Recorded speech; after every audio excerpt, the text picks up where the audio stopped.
Well, welcome everyone. There are just a few things I want to talk to you about this week. This isn't going to be a very detailed PowerPoint per se. Mostly I just wanted to um, take this opportunity to talk to you about some things. Mostly I'm just using the PowerPoint slides for this lecture as a way to be able to record audio. So if I am saying anything that is clarifying for you or important, you might want to take some actual notes on it. And I apologize if my voice is still a little fuzzy. I've been battling a sinus infection, bronchitis, all that stuff, and I'm still a little raspy. First of all, I just want to encourage you all to continue working on phase 2 of your projects progressively. You should have all emailed me your topic by now and heard back from me about your topic. So at this point, all of you should be going into the research literature, finding research studies, and starting your annotated bibliography, and starting to really think through your literature review. You may find that your topic shifts slightly as a result of your literature search. Your topic may become more refined, which may take your search in a slightly new direction. So give yourself plenty of time to work on this phase. It's a lot of work, so not something to be pushed aside, not something you want to wait till the last minute to start working on. If you work on this more progressively, I think you'll find that this project as a whole is a lot easier and less time consuming and stressful than if you try to do things at the last minute. If you find that your topic is starting to evolve a bit, or you have any questions for me about what constitutes credible literature versus non-credible literature, if you have questions about whether or not a source is an actual research study or not a research study, be sure to just let me know. I'm happy to work with you as much as you'll let me work with you on your project. So don't feel like you're on your own or that I'm not accessible to you. If you're local, we can arrange a time to meet and talk about your project. If you don't happen to live in Springfield, we can always arrange a phone call. So don't feel like I'm not here to help support you with your project. As you're looking for literature, the main thing I want you to continue kind of telling yourself throughout your literature search is, remember that this is a literature review and not a typical college run-of-the-mill research paper. So remember that you're not writing about your topic necessarily, you're writing about the research on your topic. So this should change what kind of literature you're searching for and how you look at that literature, what you pull out of that literature. So be sure you keep coming back to that as you're doing your searching. And again, if you have any questions, just let me know. The next 2 weeks are going to be very critical to our class, so I want to encourage you to be very engaged as we cover concepts like measurement and sampling. The material we cover in the next couple of weeks is going to be really fundamental to your midterm analysis paper as well as your own proposal projects. So make sure you're doing the reading that I've assigned, make sure you're participating in discussion, and be sure to definitely ask for clarification if anything is unclear to you, because these are very important concepts that we're going to continue to come back to and build on as we move forward.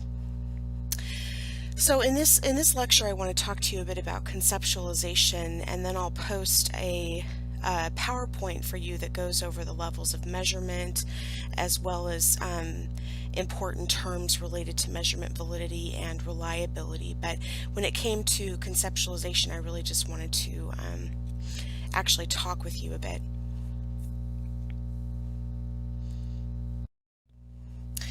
So our goals for this course include helping you understand the processes of research design and analysis, as well as helping you learn how to effectively read and evaluate research studies. So conceptualization is important to both of these goals. While it's important to understand conceptualization when creating your research proposals, it's also important to connect conceptualization to our evaluation of a researcher's selection of variables and the methods of measurement that they've employed in their research study. So essentially, conceptualization is the process of giving definition to important terms in our research. For example, if I'm studying the effects of community-based policing on neighborhood resiliency, I'll need to make sure I clearly define things like community-based policing, neighborhood, what does the word neighborhood mean in the context of my research, and resiliency, what do I mean by resiliency in the context of my study. So as I look into the literature, I'll see that different people define these terms in different ways. And so as part of the conceptualization process, I'm noting these different definitions. I'm seeing what they have in common, seeing how they differ, and eventually I'll need to decide if I want to root my research in a specific existing definition, if I want to combine multiple definitions into one, or if this is a topic I'm extremely familiar with already, I may even decide to present my own new definition for that particular topic or word. Within exploratory research, conceptualization can also become a research objective in and of itself. In other words, I can use the research process to help test the validity of existing definitions as well as increase our understanding of something, such as neighborhood resiliency, for instance. Even if I do this, however, it will be important that I clearly present the definition or definitions I am testing or the understanding I have of the thing I'm going to be exploring. So, without exception, the research studies you write or read should always devote some space to conceptualization work. If I run into a study that doesn't do this, I immediately have some issues with it. For example, I was reading some studies fairly recently on hotspot policing, the idea that crime can be reduced if we target law enforcement efforts in specific areas known to have high rates of crime. Well, when we're measuring the efficacy of hotspot policing, we need to conceptualize and measure for a phenomenon that we call crime displacement, or the idea that rather than decreasing, crime can move or change in response to hotspot policing techniques. So the studies I was reading did a great job of conceptualizing hotspot policing, but did not make that same effort in regards to displacement. And so their efforts to measure displacement just clearly showed that they hadn't fully conceptualized it, because they were only measuring for spatial displacement without considering changes in target, time, or method, which are all important factors in the theory of crime displacement. So I found it really difficult to take the studies I was reading too seriously. Their research results seemed a bit skewed to me and a bit unreliable, because they really hadn't, again, taken the time to really measure this variable of crime displacement, and or rather conceptualize the variable of crime displacement and measure for it appropriately. So in my opinion, the studies, which several of them had spent an enormous amount of money and time conducting these studies, they were fairly worthless in my opinion, because the conceptualization work wasn't solid, it wasn't thorough. So one thing I want to make sure you guys understand is that it's more than all right to borrow the conceptualization work of other researchers. So there's nothing that says you need to be original in the way you define or measure something. It's perfectly all right to build on the conceptualization work of the researchers that have come before you. I also want to emphasize that dictionary definitions of terms, while they can be a helpful place to look when conceptualizing, are rarely a good place to end when it comes to that work. So remember that presenting how we define and understand something in a scientific context doesn't always mirror a dictionary definition. So scientific definitions are typically much more complex and involved than dictionary definitions. They can also be context specific. For instance, conceptualizing neighborhood resiliency is much different than seeing how the dictionary defines resiliency.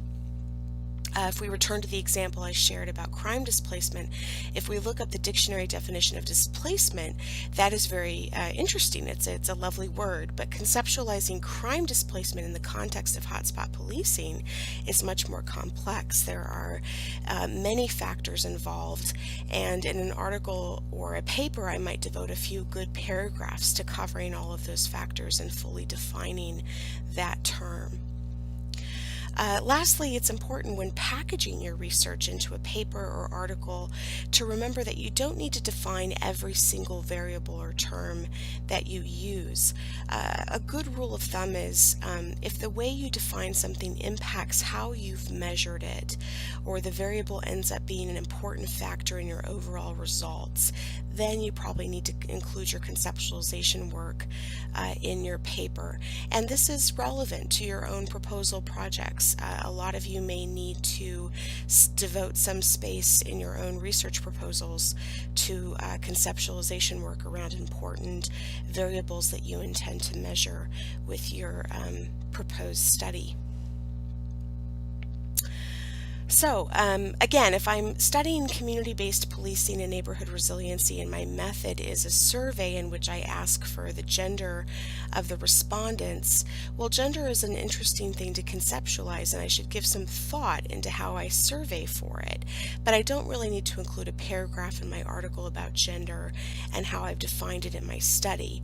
Now, if I'm doing a study on gender and criminal motivations, I will likely devote a lot of space in my article or my paper detailing my conceptualization work concerning gender. So I hope that makes some sense. Basically, always conceptualize, but be discriminate in what you give space to in an article or paper or a presentation focused on your research. So as we conceptualize, what we're often doing is identifying variables that we'll then need to measure. As I've alluded to, sometimes there's a good amount of conceptualization work to be done around our variables as well. In other words, the conceptualization process can be a very layered one. So let's return to the example of hotspot policing and crime displacement. Let's say I'm a student in our course and I'm focusing my research proposal project on hotspot policing. As I review the literature, I see that many researchers and theorists talk about something called crime displacement in relation to hotspot policing. So I'm thinking I'll probably need to measure for this in the research study I'm going to be constructing for my project. So I look into crime displacement some more and I begin to see that there are a lot of variables attached to this idea of crime displacement. For instance, there's temporal displacement when offenders change the time during which they commit crime. There's spatial displacement when offenders change location. There's target displacement when offenders change targets. There's tactical displacement when they change the way in which they commit crime. And there is offense displacement when offenders change the type of crime they commit. So by looking into the literature and conceptualizing around this term, hotspot policing, I've identified a variable called crime displacement. Not fully understanding that, I've conceptualized around the variable of crime displacement and have identified several sub-variables such as temporal, spatial, tactical, etc. And now I'm better equipped to figure out a way to measure each of these variables, which leads us into the process of operationalization. Operationalization is simply the way in which we measure a variable. So we might measure a variable by looking into existing data. This is what we call secondary data analysis. We might measure by asking people questions, such as in a survey or a questionnaire or an interview. We might measure by making observations, such as when we looked at participant observation a couple of weeks ago. And we might measure by using a combination of methods, which is something we call triangulation.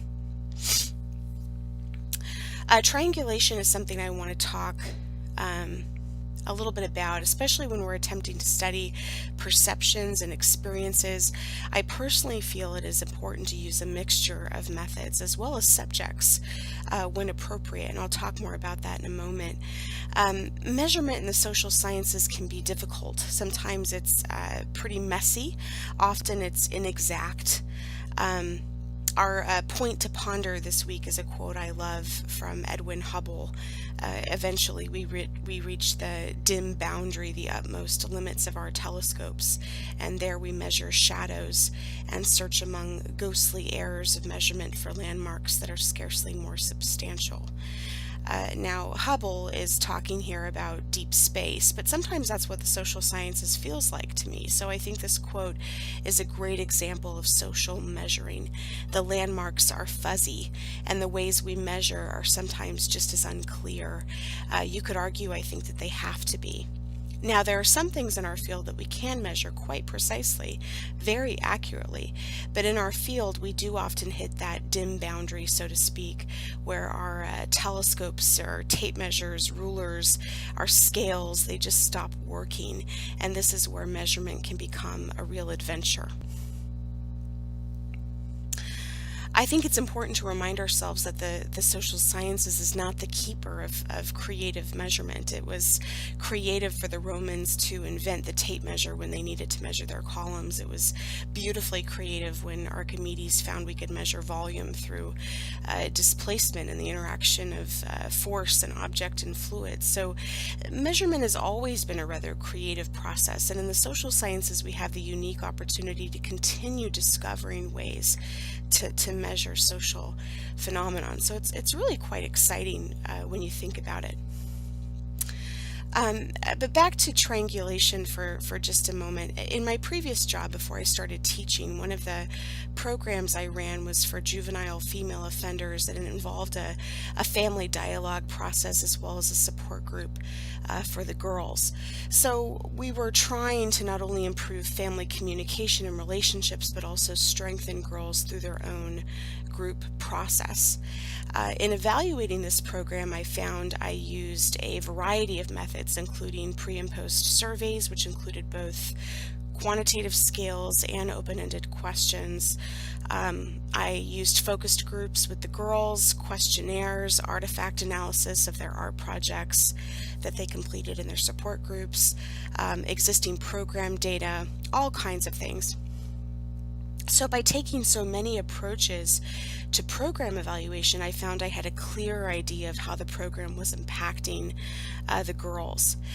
In my first year of evaluating the program, I also learned that in order to better measure changes in the girls, I needed to include their family and friends in my research as well. So this is what I mean by using a variety of subjects as well as a variety of methods. One time I decided to run a focus group of parents and friends as well as a focus group of the girls as one of the support groups was getting ready to end or come to a close in the program. In doing that, I learned that while the girls felt they hadn't really changed too much as part of, during the course of the program, their family and friends reported significant changes in the girls. So I learned from that change can't only be measured by asking the girls about it. It was important to ask the people connected to the girls. So it was important to capture their observations of the girls in order to try to measure the impact the program was having. It seemed kind of obvious to me after the fact, but at the time, I was actually quite surprised by it. So in regards to method, as I was saying, I also felt a triangulated approach was important because some girls might not talk a lot in a focus group, whereas they might feel comfortable writing in a questionnaire or communicating something artistically. So that's why I use so many forms of data collection when evaluating the program. So keep in mind that when we're selecting a method of measurement, the method that we use could actually end up impacting the results that we get. So again, in a focus group, I may only be hearing from very extroverted members of the group. This method might not be a good way to measure the thoughts and experiences of a more introverted or shy person. Someone who can't read well may not be well measured by a 5-page survey with open-ended reflection questions.